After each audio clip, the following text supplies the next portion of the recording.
कितने टाइप के ट्रांजैक्शन होते हैं, ध्यान से समझिएगा। बिजनेस के ट्रांजैक्शन कितने टाइप के होते हैं? तो बिजनेस जीएसटी के हिसाब से दो तरीके का होता है। एक होता है बी टू बी, एक होता है बी टू सी। ध्यान देना, एक होता है बी टू बी, एक होता है बी टू सी। अब ये क्या है भैया? बी टू बी मतलब होता है बिजनेस टू बिजनेस। अब यहाँ बिजनेस की डेफिनेशन क्या है? हमारे लैंग्वेज हम समझ रहे होंगे, बिजनेस डेफिनेशन मतलब कि दुकान टू दुकान, मतलब एक दुकान वाला एक दुकानदार से खरीद रहा है, उसे बोलते हैं बिजनेस टू बिजनेस। नहीं, यहाँ पे बिजनेस की डेफिनेशन है जीएसटी टू जीएसटी। मीन्स कि एक जीएसटी रजिस्ट्रेशन वाला दूसरे जीएसटी रजिस्ट्रेशन से सामान खरीद रहा है या बेच रहा है, तो उसको हम बोलते हैं बी टू बी। क्लियर? लेकिन अगर एक जीएसटी वाला दूसरे नॉन जीएसटी को सेल कर रहा है, दूसरे नॉन जीएसटी को सेल कर रहा है, तो उसे बोलते हैं हम बी टू सी। क्या बोलते हैं? B to C. क्लियर? चलिए, तो यहां पे टू टाइप के हमारे बिजनेस होते हैं। हमारे क्या होते हैं? टू टाइप के बिजनेस हो गए। अब यहां पे बी टू बी हो गया और यहां पे बी टू सी हो गया। क्लियर? अब ध्यान से सुनिएगा, आपका बिजनेस है तो आप एक्सपोर्ट भी कर सकते हैं, मतलब कि भैया आप अमेरिका में भी बिजनेस कर सकते हैं यहां से बैठ के। तो सर्विस सेक्टर में क्या होता है, अधिकतर जब आईटी सेक्टर होता है, आईटी सेक्टर में हम फॉरेन में भी सर्विस दे देते हैं, जैसे सॉफ्टवेयर डेवलपमेंट, टेलीकॉलिंग, या कुछ भी ऐसी सर्विसेज है जो इंडिया से बैठ के हम लोग क्या करते हैं, अमेरिका में भी सेल कर सकते हैं। क्लियर? तो उसे हम लोग क्या बोलते हैं? एक्सपोर्ट। उसे क्या बोलते हैं? एक्सपोर्ट। तो अगर ऐसा बिल है और ऐसा सेल है तो उसको कहां ले जाएंगे? तो हम यहाँ पे एक एक्सपोर्ट इनवाइस का भी कॉलम दिया गया है। यहाँ पे क्या दिया है? एक्सपोर्ट इनवाइस का भी कॉलम दिया गया है। अब बात सुनिए कि एक्सपोर्ट पे जीएसटी नहीं लगती है, ध्यान देना, एक्सपोर्ट पे जीएसटी नहीं लगती है। क्लियर? ओके, अब यहां पे आ गया बी टू सी। क्लियर? ये इतने कॉलम समझ में आ गए। उसके बाद आता है भैया कुछ ऐसे प्रोडक्ट हैं जिस पर जीएसटी नहीं लगती है। ये सारा कॉलम मतलब हमने कहा ना, यहां से आपको पूरे बिजनेस को समझना है। अगर आप बिजनेस को समझे तो आप जीएसटी पोर्टल को समझ पाएंगे, अगर बिजनेस को नहीं समझे तो आप जीएसटी पोर्टल को नहीं समझ पाओगे। क्लियर? तो इसीलिए मैं कह रहा हूं कि आपको यहां अपने जीएसटी पोर्टल को समझना है, और अगर आप जीएसटी पोर्टल को समझ लिए तभी आप बिजनेस को समझ पाओगे, और अगर बिजनेस को समझ लिए तभी आप अपने जीएसटी को समझ पाओगे, मतलब कि जीएसटी आप यहां से कर पाओगे। ओके, चलिए, तो अब यहां पे कुछ आपके पास ऐसे प्रोडक्ट हैं जिसपे जीएसटी नहीं लगता, बोलते हैं नील रेटेड, उस पर जीएसटी नहीं लगता, तो उसके लिए ये कॉलम यहां पे अपडेट किया गया है। उसमें आता है क्रेडिट और डेबिट नोट। ध्यान दीजिएगा, अगर आपका बिजनेस है तो बिजनेस प्रोडक्ट रिटर्न भी तो होगा। आप कोई सामान बेचोगे, 2 घंटे बाद वो सामान लाके वापस आ जाएगा, या वो 15 दिन के बाद सामान वापस लेके आएगा कि भैया नहीं समझ में आ रहा है, वापस कर लो, पैसा दे दो। इस केस में क्या करोगे आप? क्योंकि आपने जो उससे जीएसटी लिया हुआ था वो जीएसटी आपने गवर्नमेंट को पे कर दिया, वो जीएसटी आपने क्या किया? गवर्नमेंट को पे कर दिया। तो जब गवर्नमेंट को पे कर दिया तो अब वो तो पैसा मांग रहा है, अब उसने जीएसटी जोड़ के आपको पैसा दिया है, मतलब कि 500 रुपए हो रहा था, 18% जीएसटी प्लस 90 रुपया दिया उसने, 590 रुपया आपको दिया उसने।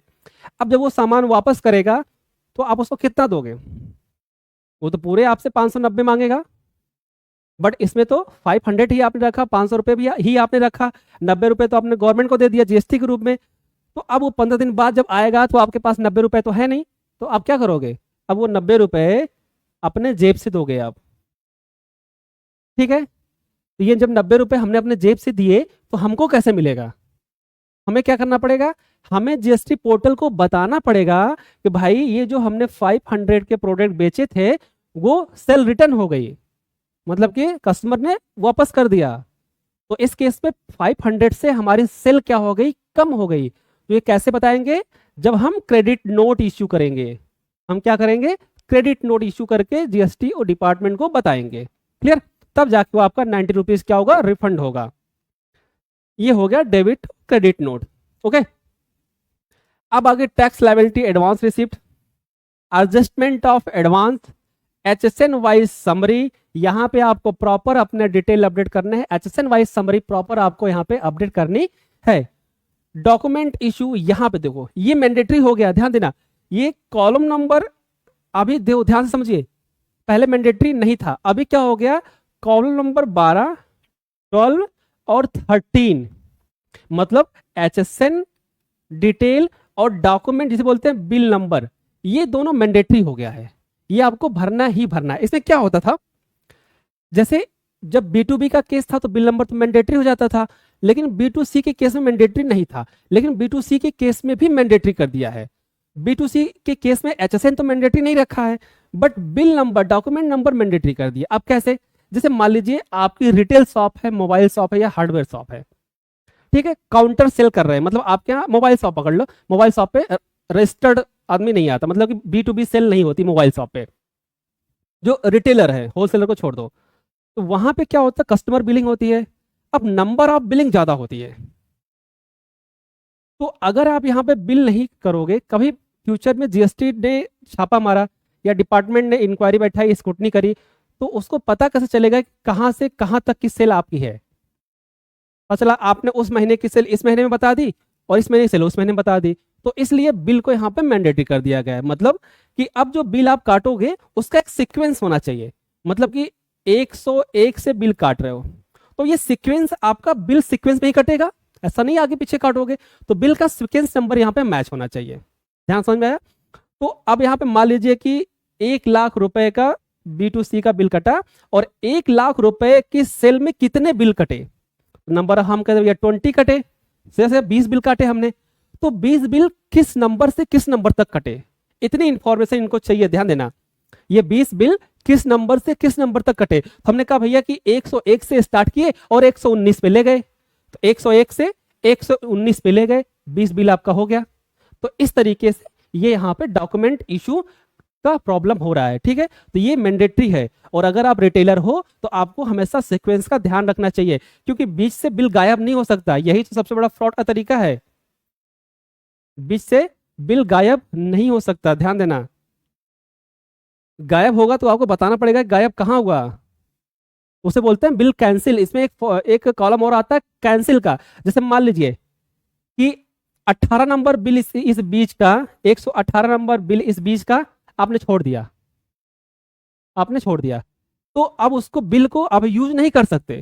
चलो अच्छा 19 के बाद हम 18 काट देंगे, अगले महीने में 18 काट देंगे, नहीं काट सकते, उसको क्या करना पड़ेगा, कैंसिल दिखाना पड़ेगा, बिल कैंसिल।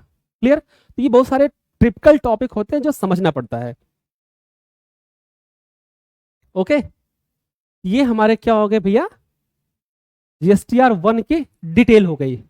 ओके, ये पूरा सिलेबस है, ऐसा नहीं है कि चीजों को समझ नहीं पाएंगे। आपको अगर GST सीखना है, आपको अगर प्रैक्टिकल तरीके से GST सीखना है, फाइलिंग सीखना है, समझना है, तो आप हमारे क्लास को ज्वाइन कर सकते हैं। हमारे लाइव सेशन में बहुत मिनिमम फीस में हम लोग GST, इनकम टैक्स, अकाउंटिंग सिखाते हैं। ये सारी चीजें आप सीख सकते हो, ज्वाइन कर सकते हो क्लासेस।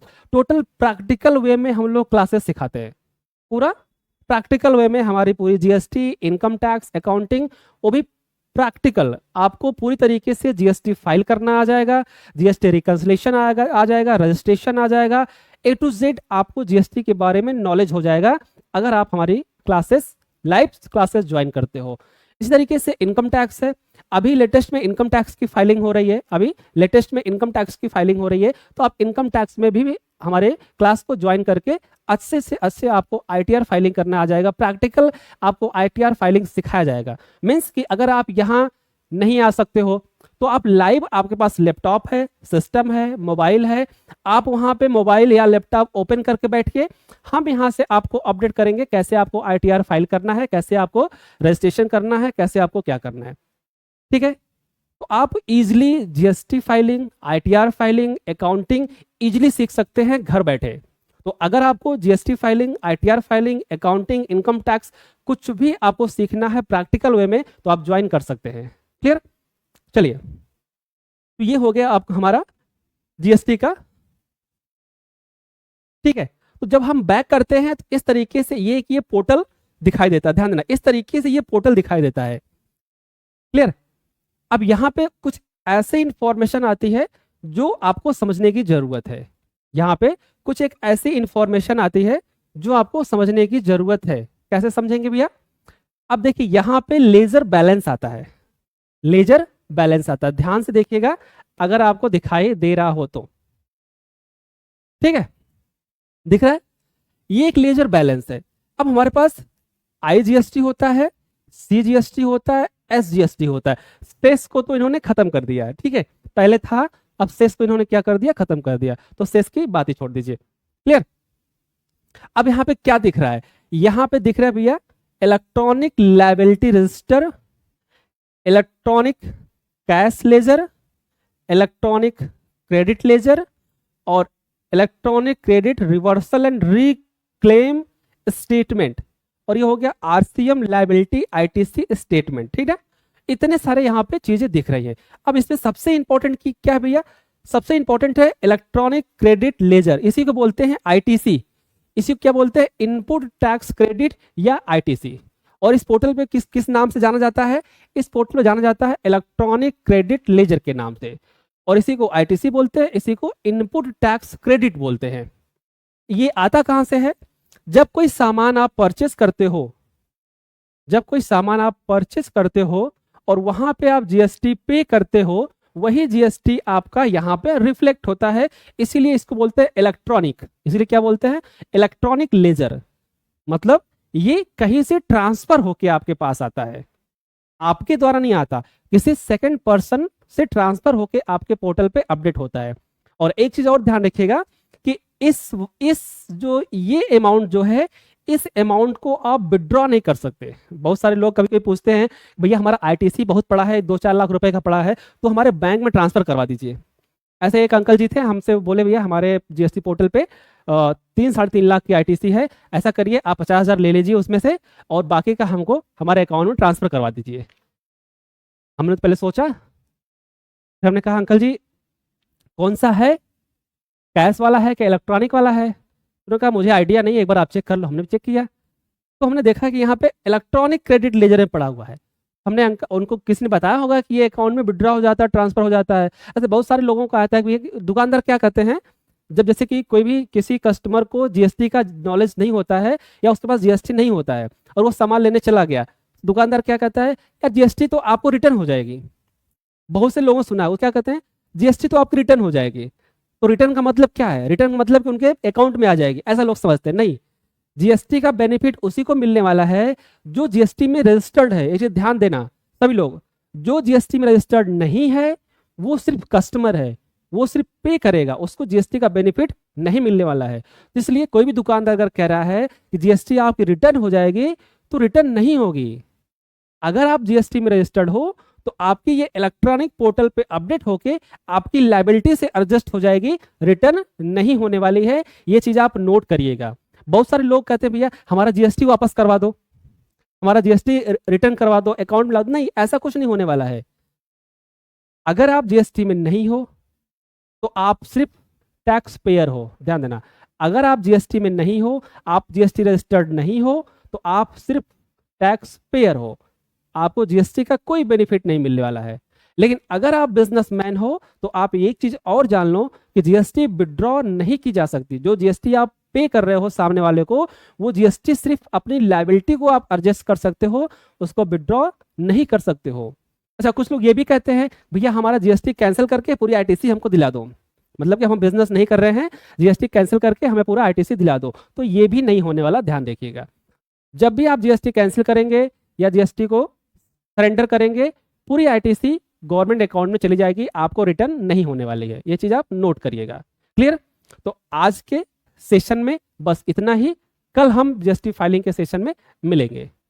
गुड नाइट तब तक के लिए। और आप लोग हमारे चैनल को फॉलो सब्सक्राइब करिए। Diksha institute of accounting and taxation YouTube channel हमारा है, आप वहां से ज्वाइन करके फ्री में GST registration, GST filing, income tax filing, accounting, ये सारी चीजें सीख सकते हो। लेकिन अगर हमारे आप पेड क्लासेस ज्वाइन करना चाहते हो और अच्छे से चीजों को सीखना चाहते हो तो आप हमारा पेड क्लास ज्वाइन कर सकते हो। ओके।